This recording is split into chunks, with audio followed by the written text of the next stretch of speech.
Vous écoutez le podcast Devenir écrivain avec Lucie Castel, épisode 212.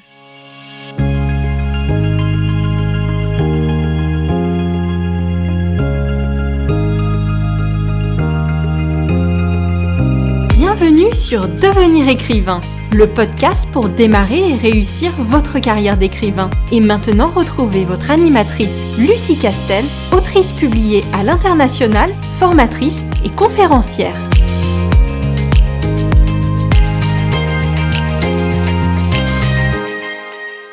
Bonjour à tous et bienvenue dans ce nouvel épisode de podcast. Aujourd'hui, nous allons aborder un sujet essentiel pour tous les nouveaux auteurs, à savoir sur quoi se concentrer quand on commence à écrire. Être un tout nouvel auteur peut sembler intimidant, mais en se focalisant sur certains aspects, tu peux poser de solides fondations sur ta carrière d'écrivain.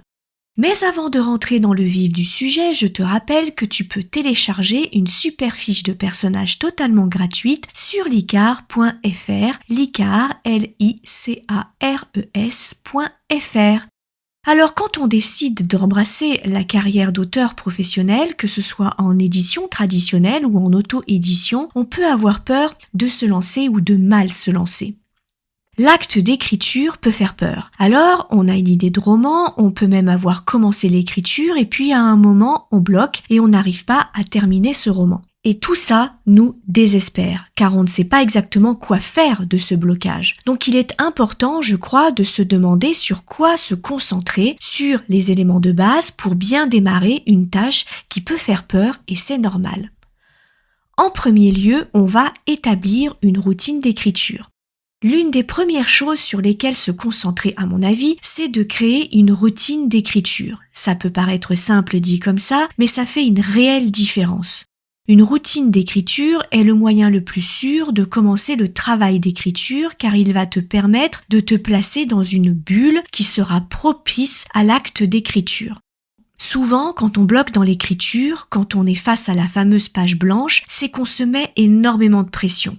Le cerveau a bien compris que c'est une tâche à enjeu et qu'il y a quantité de raisons pour abandonner le projet.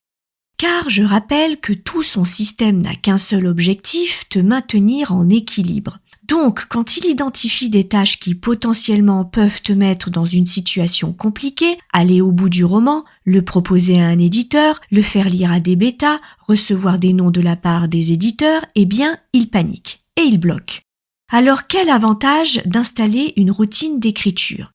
Facile, il va faire comprendre, peu à peu bien sûr, à ton cerveau qu'écrire est une simple routine comme n'importe quelle autre tâche que tu fais régulièrement. Et peu à peu, il mettra moins d'enjeu que quand tu passes un examen et que peu de temps avant de passer devant le jury, tu as oublié tout ce que tu as révisé. Toi-même tu sais. Tu vas donc commencer par sanctuariser un moment dans la semaine, plusieurs fois si possible, ou le week-end, et tu vas te tenir à cette plage horaire dédiée rien qu'à ton écriture. Ce moment sera fait uniquement pour toi. Alors certains ou certaines d'entre vous pourraient m'objecter que ce n'est pas possible de dégager même un moment avec toutes les obligations professionnelles et personnelles. Dans ce cas d'impossibilité, il faut hiérarchiser les enjeux. Si tes enjeux restent toutes tes obligations professionnelles et personnelles, et ça se comprend totalement, alors tu dois te dire que pour l'instant, ton choix est de faire passer ces obligations avant le roman. Et c'est totalement ok. C'est ce que tu veux pour l'instant. Et plus tard, quand ces obligations seront moins fortes, tu pourras commencer à réécrire et tu pourras y prendre du plaisir parce que tu pourras sanctuariser un moment d'écriture. Alors une routine, ce n'est pas forcément écrire 5000 mots par jour parce que d'abord tu n'auras peut-être pas le temps et en plus tu vas te décourager. Donc c'est complètement contre-productif. Je te conseille de fixer un horaire d'écriture qui te convient, que ce soit le matin, le soir ou pendant tes pauses. Commence avec des objectifs réalistes comme écrire 300 mots par jour et augmente progressivement ce nombre.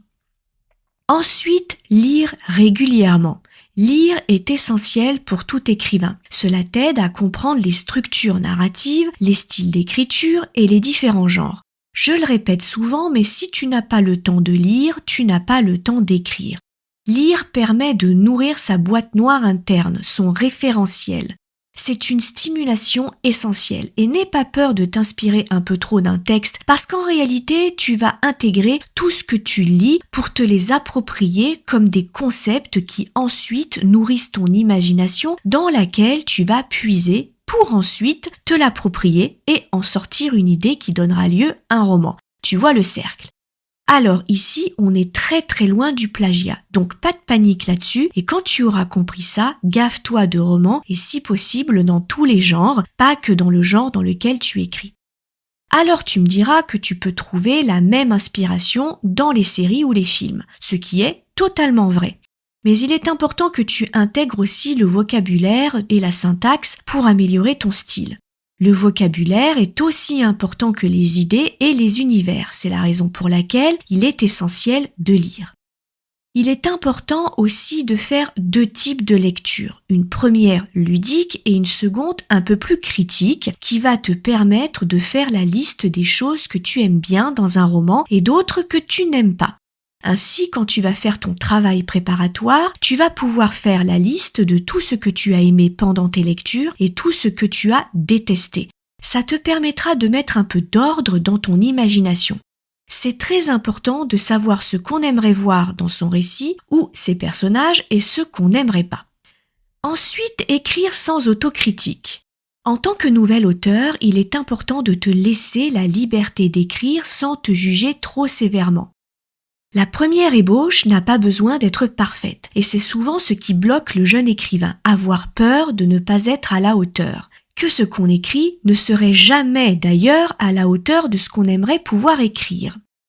Alors d'abord, sache que c'est tout à fait normal de ressentir ça. J'en suis à mon 17e roman, écrit, et j'ai toujours un peu peur de me planter et de mal écrire quand je commence un nouveau roman. Quand on commence, la clé, c'est de se montrer indulgent avec son écriture. L'acte d'écrire n'est pas un acte anodin. Il fait peur et c'est normal. Et je sais que c'est dur à entendre, mais ton premier roman ne sera jamais parfait ni à la hauteur de tes espérances.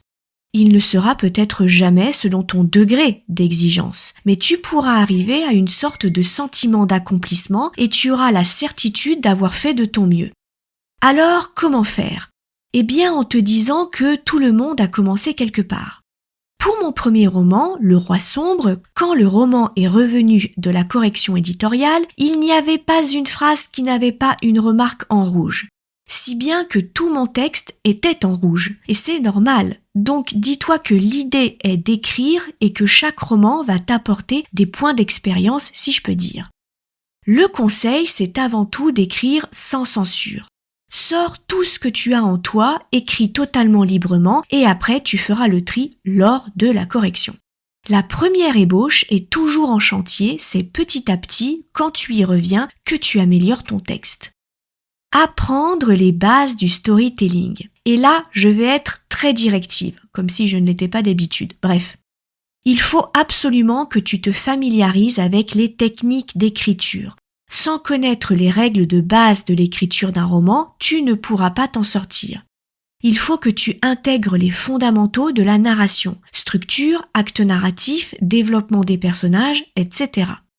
Comprendre ces éléments t'aidera à créer des histoires plus cohérentes et engageantes. Sans cette connaissance, tu ne peux pas partir d'un bon pied dans l'écriture.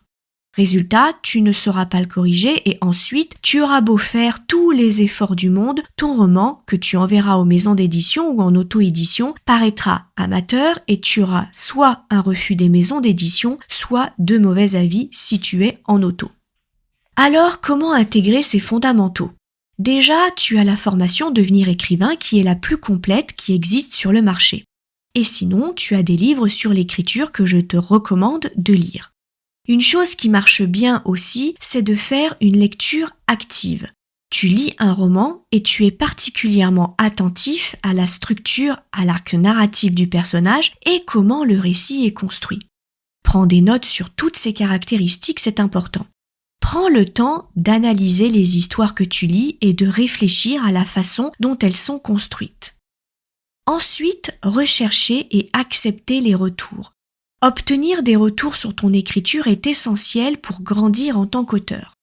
Il faut que tu arrives à faire lire ton manuscrit à quelqu'un d'autre que toi. Pourquoi ?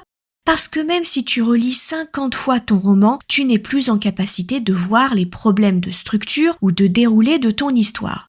En d'autres termes, tu n'es plus du tout objectif. Tu ne peux plus arriver à prendre du recul. Donc, tu dois te mettre à la recherche de bêta-lecteurs ou de lecteurs professionnels. Et bien sûr, ce n'est pas parce que tu auras trouvé un bêta-lecteur que ce sera plus facile pour autant.